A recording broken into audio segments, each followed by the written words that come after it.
We're back again. It's the pre-match chat. Brighton versus West Ham on Saturday evening. It is a late one. To be honest, Dan, it feels like we're talking every few days here. Like the games are coming thick and fast, but we've been saying it for a few weeks now. Every game is a bit of a cup final, and this one is no different. Brighton are our bogey side, let's be clear. They got a good result against us last time out. Can you see it going any different? You think West Ham are going to go full strength here? And we've got to go for it, mate. We absolutely have to. I'm sure there's a few injury doubts coming into this game, but they've got to be rushed back. We've got to get them back in, and let's hope we get a result. Yeah, that's it. Because people, teams are chasing us for Europe now, aren't they? Arsenal won last night. They're 3 points off us. Got better goal difference, mate. So, like you said, every game's a cup final now. We got 2 games left. Well, 3 games left. West Brom and Southampton after this. So, yeah, it's important we get our key players back, key figures, go full strength. Because I remember last time we set up a bit negatively, didn't we? We allowed 5-3-2, wasn't it? That was before the Declan Rice injury. We had a lot of fatigue settled in, didn't it? And it didn't work. Brighton played us off the park, to be honest, in that first half, and we couldn't get near them. I think they were the better team throughout, to be honest. We improved second half, but yeah, that's probably the only team selection from David Moyes' season, or one of very few where I've gone, you've got this wrong.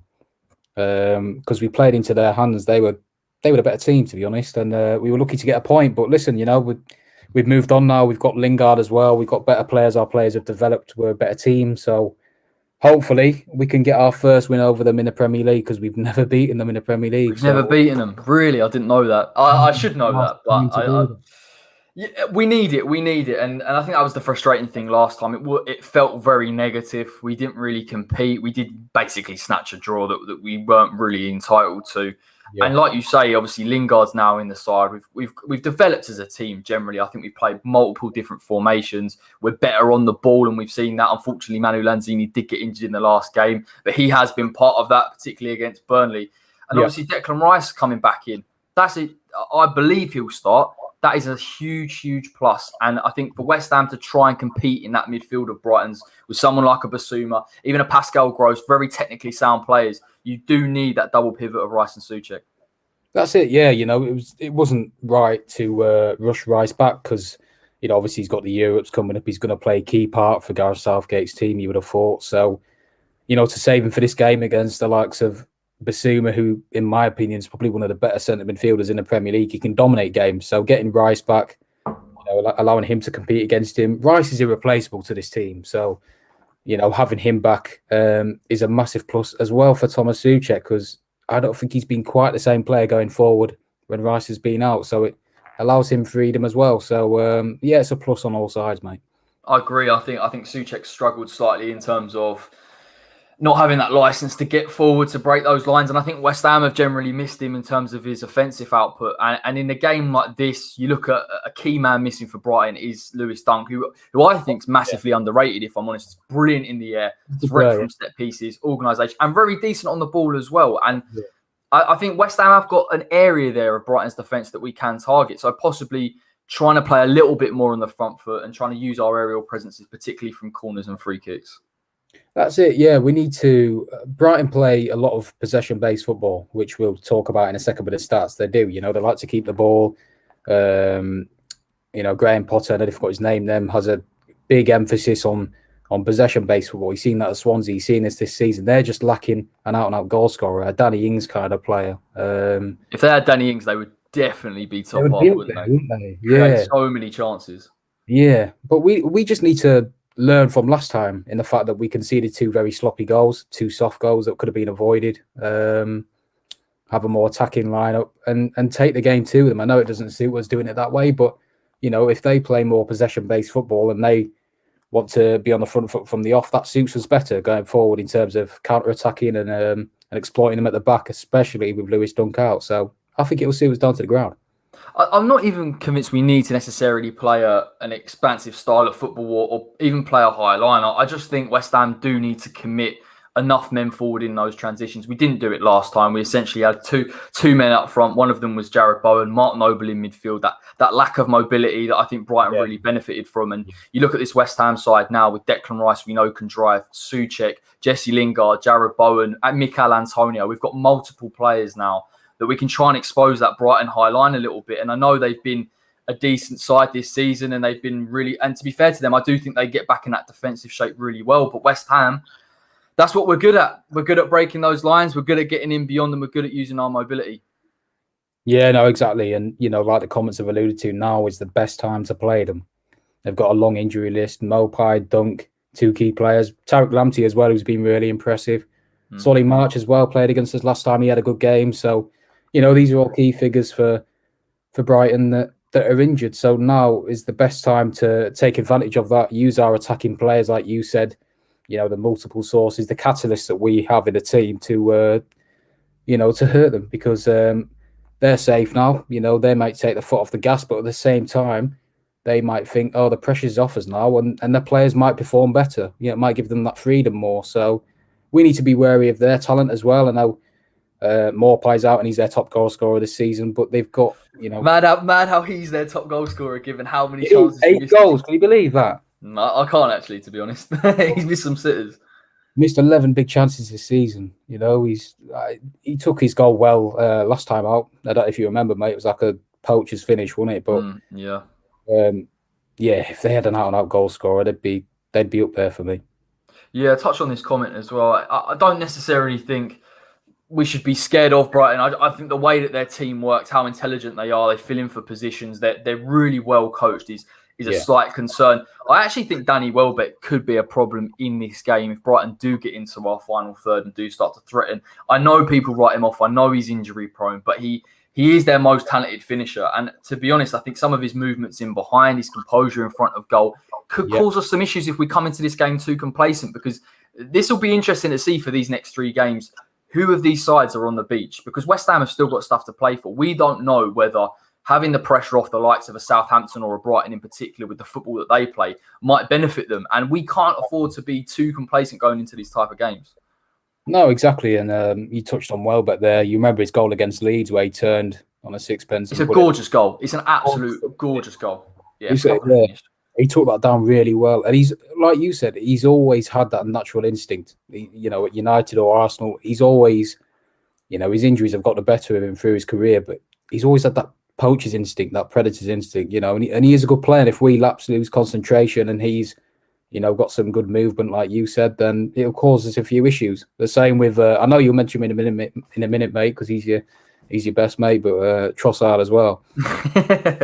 Trossard's an interesting one for me. I think in terms of offensive output, I don't think he's quite done it. He's done well to get in the Belgium squad, to be honest. And I will touch on this in some of the other pre-match content, but how Graham Potter uses Trossard, he's got a lot of license to overload on either wing, to get him beyond, to make that additional run, to drop the. He's their creator, and he's very good in terms of keeping that ball. And I think West Ham have got enough defensively to deal with him, if I'm honest. But this is what I'm telling you, Dan. Complacency in these type of games can cost us, and I don't know whether it's they have become our bogey team now, or whether we feel that because we're playing Brighton, maybe we feel a little bit more relaxed, but we can't switch off. We really can't. These last 3 games, West Ham have got to show a real level of intensity for 90 minutes. Yeah, we certainly can't take it for granted, and Europe's in our own hands, mate. It is. If we lose this game or don't get a win, we don't. You could argue we don't deserve Europe. We can't. In the Premier League, you can't take any games for granted. We've learned that. We know that well enough. And we can't get complacent, like you said, because they're a good team. They've got quality. Trossard, you mentioned. Didn't he used to play as an inverted winger, and now he's in the hole behind the strikers. So he uses him well. Yeah, interesting how he's kind of employed him. Like, he can come off that wing at times, and he is comfortable doing that. But he looks more of a 10, to be honest, for me. And I think he'll grow into that role. Yeah, we just, it's a big game for us. It's a must-win game, isn't it? And now's the time to do it. Now's the time to beat Brighton. Like we said, they've got a long injury list. I think Lallana's back, though. I think he's in contention. So he might play a midfield with Basuma or Gross or something. But, they're a good team. But I think with Declan Rice back and Souček, that midfield pivot, I think we'll have enough to deal with their creativity. It's just going forward where we really need to express ourselves and get Lingard as well back in form, if you like. I don't know if that's harsh, but... No. I think there's been a natural dip, hasn't there? Let's be honest. His goal contributions over the past 2-3 months since he's joined the club have been absolutely phenomenal. And we are still performing I know people will look at the form and we've lost against Chelsea. I do understand that, but the performance levels haven't been too bad. And he's just coming up against sides that press a little bit against him. I think he got frustrated against Everton, if I'm honest, coming deep at times to pick up the ball. You want Lingard in that 10 role. You want him further up. And I think in this game, when West Ham do have the ball, pushing your number 10s up, pushing your wide attacking midfielders up and Mikel Antonio is the way that you're getting behind Brighton. Yeah, and you know what as well? Maybe Dec being out as altered Jesse's game slightly, because Dec gives that assurance, right? But if you're having Lanzini there, who's a completely different player, not as good defensively, Jesse, like you said, is going to have to drop deeper. He's not in them areas where he wants to be. He was almost, when Dec was there and he was scoring all them goals, he was like the furthest forward, wasn't he? Furthest forward, you know. He was actually getting at times in beyond Mikel Antonio. That's what you want him. Yeah, no, exactly. You've seen against Villa as well. He was doing that all the time. That's where his 2 goals stem from. So, yeah, I think getting him behind Brighton, like you said, is the key. I don't know if you remember against Wolves that we touched on before, mate, when Dunk got sent off. I think that's where they were exposed. Traore's goal was a good finish, and obviously Gibbs White won it. So Brighton had the better of that first half as well. But I think exposing them in behind, I don't think the centre-backs are that quick. Ben White's relatively quick. Webster's not the quickest. So we get Antonio in behind, you know, maybe Bowen as well with his pace. It's going to cause some issues.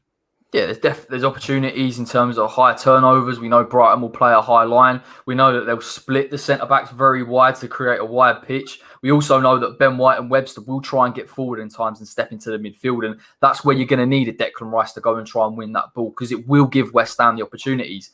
Against Everton, it felt like at times we were suffocated. The minute we got the ball, there's 2-3 players on you. I do feel in this game, there'll be a lot more space for West Ham to work into. And we've missed it, because when we have space, we're lightning. We're a different side. When we're restricted, it's hard to create. Yeah, no, it is, definitely. And as well, I think the likes of Souček can get forward more, because they're missing Lewis Dunk, who's really good in the air, isn't he? And if Souček has that license to get forward a bit more with Rice behind him in crosses, that might be another, catalyst to score a goal. Might be another threat. So, but as well, mate, like you said, their wing backs push really high up. I think, was it last time? I think Maupay's goal, Dan Burn was really high up. No one tracked his run in behind on the outside, and he crossed it in. I think it ricocheted off Rice, and then Maupay put it in. But they're the things we need to look out for. Do our homework on is that they like overlapping, putting the crosses in into Welbeck or Connolly or Zakiri. So it's good. It's going to be challenging. Yeah, it will be. Anil says, although we struggle against Brighton, I think we will. I personally think we can do. And again, I don't want to talk too prematurely, because I was very confident going into Everton before I saw what Carlo Ancelotti was planning. You've spoken about deliveries, and we've obviously got to talk about the centre-backs. Now, I think Angelo Ogbonna will be fit for this game, luckily. Yeah. Who's he coming in for? Who says Issa Diop or Craig Dawson? I think fans would argue Diop stays. But I think Dawson stays for this one. I think Dawson's obviously better in the air than Diop. Diop's not really put a foot wrong. He's made a few mistakes, Burnley obviously being one of them. But I just think Angelo has to come back in there. He's a senior figure. He's been a key figure over the last few years. Arguably our best defender as well. We look better with him in there. So I think as well, with the likes to deal with Welbeck, I think Ogbonna will be key. He uses his experience well because he's played against him before. So harshly Diop, but I think it was inevitable, obviously, when Ogbonna was back to full fitness, that one of them would drop out. But Dawson and Ogbonna this season have done really well when paired together. I don't think Dawson's quite been the same with Diop. But I think Dawson feels more confident with an experienced figure next to him in Ogbonna. And he's got, he's more assured. So that's what I'd go for. Yeah, I agree. That partnership for me between Ogbonna and Dawson is absolutely crucial. And people may view it as slightly harsh on Diop, because like I said to you in the post-match against Everton, I actually thought he had a very good game. Probably, again, a little bit too overexcited, because I've normally got a little bit of an agenda against him, but he did perform adequately. I think, you touched on, really important with the runs off Danny Welbeck, possibly even a Trossard, to have an experienced head in there. But not only that, Ogbonna reads the game very well for a centre-back. He uses his experience perfectly, and you need that organisation in there. We don't know who's going to play left-back. Whoever plays left-back, it's either Fredericks, who's not on his natural side, or you've got Ben Johnson, who's not on his natural side and is also very young. So you do need someone like an Ogbonna in there, and I wonder whether having Ogbonna on the left-hand side is much more beneficial, pushing Dawson to the right and Diop to take a seat on the bench? Yeah, I think so. I think, we're both in agreement that it is harsh on Diop because against Everton, he had one of his better games, in my opinion. But like you said, having that figurehead there is massively important, and he reads the game so well. It's only improving. He's only getting better with age for me. He's up on her. So as well, if you put him on the left side, and if you've got Johnson or Fredericks there, that gives them more confidence and that protects them more. Because obviously we're not having Cresswell there, which is our natural left back. So there's only benefits for me putting a Bonner back in, but at the expense of Diop, it's harsh. But I'd leave Dawson in there purely because that centre-back partnership has been rock solid whenever they've played together this season. Yeah, and I think there'll be deliveries into the box. I think Dawson can deal with them adequately. I think, to be fair to Diop, he has dealt with first balls very well. My concern is stepping up. Stepping up. Brighton will overload in that final third. We'll have the wing backs in there for the width. You'll have players like Trossard, possibly even a Pascal Gross making an additional run. These are issues that I'm not sure Diop can deal with as well as Dawson. And I think a lot of that comes down to age. And it is harsh, but for me, I think you go Ogbonna and Craig Dawson. Yeah, it's our opinion, mate, isn't it? I think as well, if Diop plays, he can be a scapegoat at times, but this is a valid point. Diop doesn't deal that well with natural movement. The likes of Danny Ings, Danny Welbeck as well. Welbeck. He doesn't. I think Danny Welbeck could target Diop if he played in this game, and I think Diop would struggle against it because Welbeck's obviously his movement's very good. It's one of his key assets. So I'm more confident with a Bonner in there, and I think Dawson would too. It'd make Dawson probably a better player, and our defence would improve on a whole. So it's harsh, but you've got Bonner's one of our best players, so you've got to bring him back in.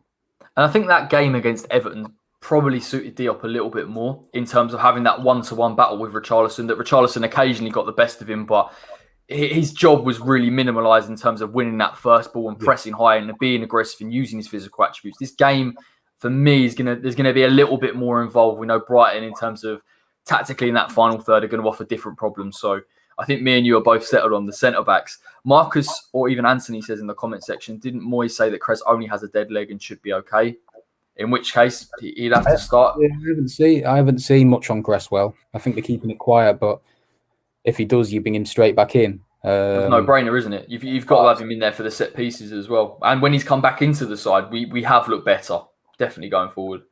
Yeah, his deliveries as well. Offensively, he's very good going forward, Cresswell. And he's been one of our best players this season. And I agree with Marcus there. That's they're the changes that I said I'd do. So fingers crossed. Benrahma, we'll touch on him later if you want. But Benrahma drama, of course we will. Benrahma drama. It's always happens, doesn't it? But yeah, we need to be careful of Brighton for sure. They're quite versatile. They have good players. Do you want me to run through these stats, mate? You can go for it now if you want. This is Dan's Statman. Dan on his. He's done a little bit of homework on Brighton just to talk about how well they've actually done this season despite their league position. They have been really good, to be honest, Dan, and their position belies their actual playing ability. It does. So XG is expected goals. So I think that's pretty self-explanatory, isn't it? King of XG. Yeah, they would be 8th if they scored their chances. More players missed 11 big chances this season, which I think is like 9th in the league. I think Patrick Bamford actually, mate, that's one for Joe. He's missed 21. He misses a lot. Bamford. I'm surprised at that, though. Surprised he was top. I'm not. Well, maybe top, but I'm not surprised he's on that list. Does miss a fair few. What else? The 9th for completed passes. Again, average 50% possession per game, which is 10th in the league. So that's the emphasis on, they like keeping the ball, possession-based team. Never really force the issue. They always go back if needed. Play it safe, which suits us, of course. 8th for shot creating actions per 90. Do you want to explain that one, mate? Shot creating actions per 90. Oh, you put me on the spot. I should have done my homework. Isn't it any two final actions leading to a shot, basically? Yeah. And then what else? They average 12.9 shots per game, which is 8th in the league. So they clearly create these chances. It's just like we said, they don't have that natural finisher. Obviously, they've brought in Welbeck to try and rectify that. He's not played as many games as they've liked, but if they had a natural forward, they're a good team. And there's no surprise for me that Graham Potter's getting linked with a Spurs job. He's still inexperienced, but the football he plays and what he could do with better players for me, I think that's a good argument that he could be in one of those jobs in the future. Yeah, the thing that could benefit West Ham, and you sort of alluded to it with regard to passing back and trying to keep possession, is when Brighton do get into that final third, when there isn't a clear, they're not willing to make that risky pass in order to lose possession. Trossard will keep it. They will go back. They'll push the centre-backs high. That's how they operate just in terms of a possession-based style of play. And I think that will, generally speaking, benefit Dawson and Ogbonna when a lot of the plays in front of them, West Ham have with the way that we defend, particularly with our wide attacking midfielders, if Bowen and Fornals play, we should be relatively comfortable with what they're going to offer. But never say never, because we know what Brighton are like and we know we can switch off. Let's talk about Said Benrahma. We spoke about him in the post-match, and I've watched the game back, and I was going to do a breakdown video on it, but to be honest, I think me and Dan covered pretty much everything that could have been said. Benrahma's missed two very, very obvious chances. I actually thought Bowen was unlucky to not play against Everton, because I would have liked to have seen him in the transition, being direct, and he did obviously get brought on, and he had a relatively average game, but I said to you beforehand, I actually personally believe that if Benrahma is on it, this game would benefit him. But I know that he's not going to be afforded that luxury, particularly because of the magnitude of the game. And because, to be honest, Jarrod Bowen is more effective in terms of his offensive output. Yeah, definitely. Obviously he scores a lot of goals. He's been involved in, I think 13, 14 goals this season, Jarrod Bowen. He's only going to get better, isn't he? He's transitioning really well now. He's physical. He's a good runner, good movement, pace as well. He's got all the attributes to be a success. Positioning. His position, by the way, as well. When he gets into that final third, he almost becomes that second striker, doesn't he? Gets himself in the right position. Yeah, his movements goes well under the radar for me. That's why he scores so many goals. He was unlucky not to get it bouncing off his knee and rolling into the net, to be honest. If that happens, then he's walking away with another goal. Exactly, and that's harsh blaming it on Bowen. I've seen some fans did their opinion, but he's come at him at such speed, mate. And it's on his weaker foot as well. But that goal against Wolves stands out for me because the way he runs, is it on the shoulder of Cody and that tight angle finish? That's the top finish. He actually went for the harder finish, didn't he? Rather than going across him, he went near post. And Patricio's a decent keeper as well. He's got such a lethal shot on him, though. He's only developing for me with game time. It was harsh to leave him out against Everton, but Benrahma's performance against Burnley spoke for itself. He's one of the best players in that first half. So to drop him from that, I think it almost sends the wrong message to the player because he can't really perform better than that at the moment. That's that was his maximum for me in the first half. I think there's more to come, but I think if you get that Benrahma in the first half against Burnley, it's almost a no-brainer to risk him against Brighton. The reason why I also think that Bowen probably has to come in. We know about the wing backs, the width that we're going to have to deal with, and having a Jarrod Bowen and a Fornals, that they are going to protect those fullbacks enough because Brighton will get forward. And I'm not saying Benrahma's ineffective. I know he does try hard, but I prefer having. I feel much more comfortable having a Bowen and a Fornals in those positions. I just think as well the dynamic of this game, mate, like you touched on there. I don't think we'll have the emphasis with the ball. I think it'll be more counter attack and try and use it that way.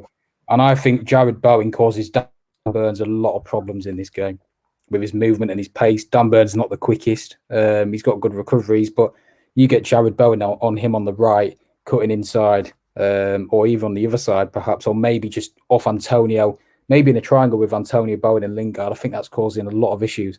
And Benrahma, they're different players, aren't they? But I think Benrahma's more of a build-up player. If you're looking for a goal and the emphasis is on you to try and get that and create that, Benrahma's that player to unlock that bit of magic. Yeah, I agree. And it was interesting to watch that Leeds-Brighton game again because I know Leeds were really off it. But in the first half, there was a period of time where they were looking to play over that shoulder of Dan Burn and there was that space in behind. And I wonder whether West Ham, with some of our attacking midfielders in those positions, will find the ball to a Jarrod Bowen, who we know is direct, and we also know he's improving in front of goal. And that's the big thing for me, the quickness of those transitions. And Jarrod Bowen understands that. He's played in that centre-forward role at times with Lingard, and on a 4-2-3-1 on that right-hand side, I still think he's got a lot to offer. Yeah, definitely as well. And you alluded to Leeds then. I think they struggled against Brighton. They had an off day in general, but mate, not just because of Calvin Phillips, mate, but it was because they didn't have many runners. Rafinha was out. He's their main runner on the ball. I think they mainly played into Brighton's hands. I think Brighton were very comfortable. And Brighton, for me, this season have struggled with runners on the ball and runners, direct runners. So perfect, mate. I said to you before we came on, didn't I? I said that's what I've gleaned from everything that I've seen of Brighton. They're very tactically astute. If one player goes, one will fill in. They're really switched on in terms of those phases of play. But when you're dealing with unpredictability, players that will carry the ball, progressive carries from deep as well, they give you something different, like Adama Traore did for Wolves. Yeah. Can they deal with that when they've got to step out of that position? And I'm not sure that they can. And I think West Ham potentially in this game will be a bit too strong. And Mikel Antonio could have a field day if West Ham are quick in those transitions, because if he plays on that shoulder and they play that high line with those wide centre backs, he's going to have a right laugh. He's going to move into space he'll really fancy quick. It, won't he? He might have a field day because he'll be up against Webster and I think Ben White will fill in right centre back as well. So, but that's the thing, isn't it? Imagine, we know Mikel Antonio did it early doors against Everton. Come into that left hand side where he knows he peels off. If he can pull Ben White out of that position and West Ham can get numbers forward, we will get chances. We will find the space. Wolves didn't do it enough. The only reason they started to show any attacking impetus is because Dunk got sent off. But if West Ham have got 11 men on the pitch, please do the right thing. Yeah. I think Mickey's movement as well, mate, running in behind will be key for creating space for Lingard, Bowen and Fornals to operate in. And that's like you just touched on there. Against Wolves, they struggled in the second half because Traore got the ball, was running at them. They didn't like it at all. They didn't know what to do at times. And pace does hurt teams, Teams struggle against pace. So, I think we've got we can cause them a lot of problems for this game. 100% agree. Let's go with a score prediction. This is risky business, Dan, because we know Brighton West Ham is a horrible fixture to try and predict. But can you give it a go? Are you going to be brave or are you going to be a pure fence sitter? I'm not going to be a fence sitter for this one. I'm not going to be. I think we've got too much for them. I think we've lost 3 of our last 5 games. Now we can't afford any more slip-ups, honestly. If we want Europa League, which Moyes will hammer them this week, he'll hammer the fact that, we're so close now. We've come so far as well this season. It's 3 more games. These teams, their fate's already sealed. Go out there and show your quality. So you know what? We're going to beat them. We're going to beat them 3-1. I think Antonio's going to get 2. And I fancy Bowen to get 1. So I'm going to go 3-1. Finally, I'll do over Brighton, mate. I'll be buzzing. I hope so. There's a few comments coming in. Marcus 2-0, Anil 3-0, Anthony 3-1. I'm going to go 2-0. I think Jared Bowen gets a goal. I actually fancy Thomas Souček to get back on the score sheet. I think we've got too much for him, if I'm honest. And the people cannot underestimate the return of somebody like an Angelo Ogbonna and a Declan Rice. Not only just in terms of what they bring to the pitch, and we know that for a fact, also in terms of the midfield, because we know Declan Rice can compete physically with the likes of a Basuma and a Pascal Gross, but just the mentality of both of those two. The importance of these games are absolutely massive. And these really, for me, there are a few other games in there, the likes of Chelsea, where I wasn't sure whether we could compete or not. But these next 3, all winnable fixtures. For me, this comes down to mentality, because in terms of talent, West Ham should win these games. It's how much they want it, mate. It's how much they want it. And I know they'll want it very badly now. I think, obviously Rice coming back and Bonner coming back, 2 huge players, gives us a massive boost at the right time. Obviously West Brom are down. So that's another one. I think Sam might rotate, and there's obviously questions about Sam's future. So that will cause a bit of uncertainty in that camp. Southampton, they were okay the other night. Obviously they beat Palace, didn't they? But we'll have fans back in the ground for that one, which will be huge. Back in the ground, spurring them on.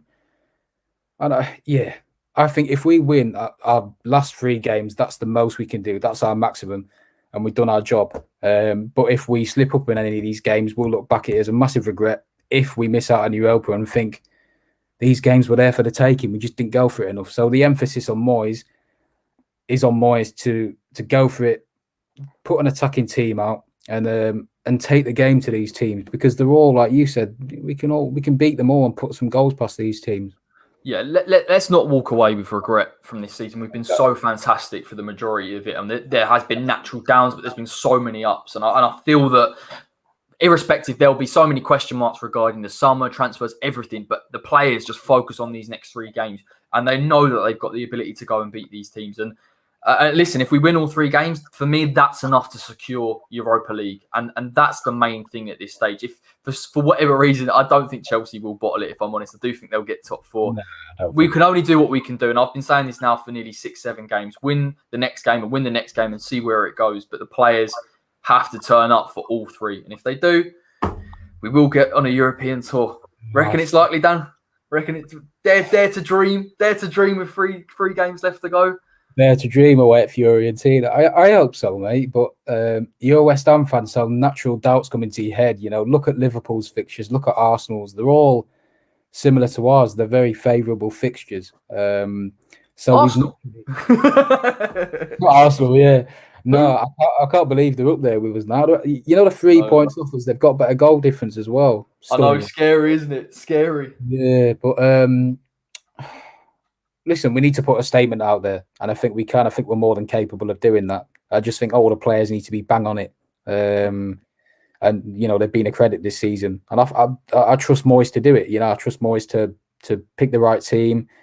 Game management as well is going to be key over these next few games, because there might be times where, you know, these teams park the bus a bit. They're frustrators. We need to create something. So it might take a while in these games. There won't be rollovers, I don't think. But I think we've got more than enough creativity to unlock them. Yeah, and the right players have come back at the right time. So with that being said, everything crossed. I'm feeling the pressure now. It's getting a little bit nervy, Dan. Oh, yeah, it is. It's proper nervy. But obviously, thank you, Dan, for coming on once again. You will be back on the channel for the post match on Saturday evening, come rain or shine, depending on what the result is. I'm sure you'll tell by our mood as ever.